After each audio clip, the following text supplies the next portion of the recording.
Welcome to Kumari தெண்டல். இன்றைக்கி நம்ம கிச்சனில் ரொம்ப சத்தான வேர்க்கடலை சட்னி எப்படி ரெடி பண்ணுறதுன்னு பார்க்க போகிறோம். அதுக்கு முன்னாடி நீங்கள் இன்னும் நம்ம சேனலை சப்ஸ்கிரைப் பண்ணலைன்னா குமரி தெண்டல் சேனலை சப்ஸ்கிரைப் பண்ணிக்கோங்க. மறக்காமல் பக்கத்தில் இருக்கிற பெல் ஐக்கானே கிளிக் பண்ணிக்கோங்க. அப்போ தான் நான் போடுற ஒவ்வொரு வீடியோவும் உடனுக்குடன் உங்களுக்கு வந்து சேரும். வாங்க இப்போ இந்த சட்னி எப்படி ரெடி பண்ணுறதுன்னு பார்க்கலாம். அதுக்கு ஒரு கடாயில் 2 ஸ்பூன் அளவுக்கு எண்ணெய் சேர்த்துக்கோங்க. எண்ணெய் சூடானதும் இதில் 2 ஸ்பூன் அளவுக்கு கடலைப்பருப்பு, அப்புறமா ஒரு 5 ஸ்பூன் அளவுக்கு வேர்க்கடலை சேர்த்துக்கோங்க. நான் இப்போ வறுக்காத வேர்க்கடலை தான் சேர்த்துட்ருக்கிறேன். உங்கள்கிட்ட வறுத்த வேர்க்கடலை இருந்தால் கூட அது சேர்த்துக்கோங்க, பரவாயில்லை. இப்போ சேர்த்ததுக்கப்புறமா இந்த கடலைப்பருப்பும் வேர்க்கடலையும் நல்லா வறுபட்டு வரட்டும். மிதமான தீயில் வச்சு வறுத்து எடுத்துக்கோங்க. இப்போ இந்த அளவுக்கு ஓரளவுக்கு வதங்கி வந்ததுக்கப்புறமா இதில் காரத்துக்கு நான் 6 காஞ்ச மிளகாய் சேர்த்துட்ருக்கிறேன். உங்களுக்கு எந்த அளவுக்கு காரம் வேணுமோ அந்த அளவுக்கு நீங்கள் காஞ்ச மிளகாய் சேர்த்துக்கோங்க. சேர்த்துட்டு இதை நல்லா வறுத்து எடுத்துடலாம். இப்போ நிலக்கடலை அப்புறமா கடலைப்பருப்பு எல்லாமே நல்லா வறுபட்டு வந்துடுச்சு. இந்த டைமில் இதை ஒரு பாத்திரத்துக்கு மாற்றிடலாம். இப்போ இதை நல்லா ஆற விட்டுக்கோங்க. இப்போ அதே கடாயில் இன்னும் கொஞ்சம் எண்ணெய் சேர்த்துட்டு ஒரு 8லேருந்து 10 மாதிரி சின்ன வெங்காயத்தை இதில் சேர்த்துடலாம்.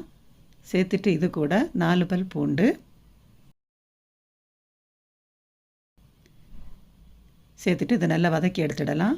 ரொம்ப அதிகமாக வதங்க வேண்டாம், இந்த அளவுக்கு வதங்கினாலே போதும். இப்போ இந்த டைமில் ஒரே ஒரு தக்காளியை பொடிசாக கட் பண்ணிவிட்டு இது கூட சேர்த்துடலாம்.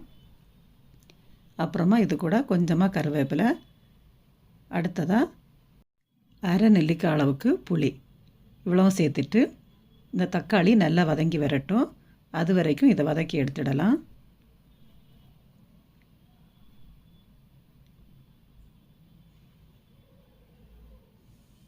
இப்போ தக்காளி நல்லாவே வதங்கி வந்துட்டு இருக்குது. இப்போ இந்த டைமில் 2 ஸ்பூன் அளவுக்கு துருவின தேங்காய் சேர்த்துடலாம். தேங்காய் ரொம்ப அதிகமாக சேர்க்க வேண்டாம், 2 ஸ்பூன் அளவுக்கு மட்டும் சேர்த்துக்கிட்டால் போதும். இப்போ இந்த சட்னிக்கு தேவையான அளவு உப்பு இவ்வளவும் சேர்த்துட்டு இதை ஒரு வாட்டி நல்லா கலந்து விட்டதுக்கப்புறமா நம்ம ஸ்டவ்வை ஆஃப் பண்ணிடலாம்.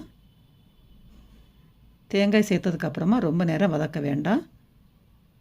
இப்போ இதை இன்னொரு பாத்திரத்துக்கு மாற்றிடலாம். மாற்றிட்டு இதையும் நல்லா ஆற விட்டுக்கோங்க. இது ஆறட்டும். இப்போ ஒரு மிக்ஸி ஜாரில் நம்ம முதல்ல ஆற வச்சிட்டு இருந்த வேர்க்கடலை, கடலைப்பருப்பு, காஞ்ச மிளகாவை சேர்த்துடலாம். சேர்த்ததுக்கப்புறமா இதில் தண்ணி எதுவுமே சேர்க்காமல் கொஞ்சம் குறப்பாக அரைச்சி எடுத்துக்கோங்க.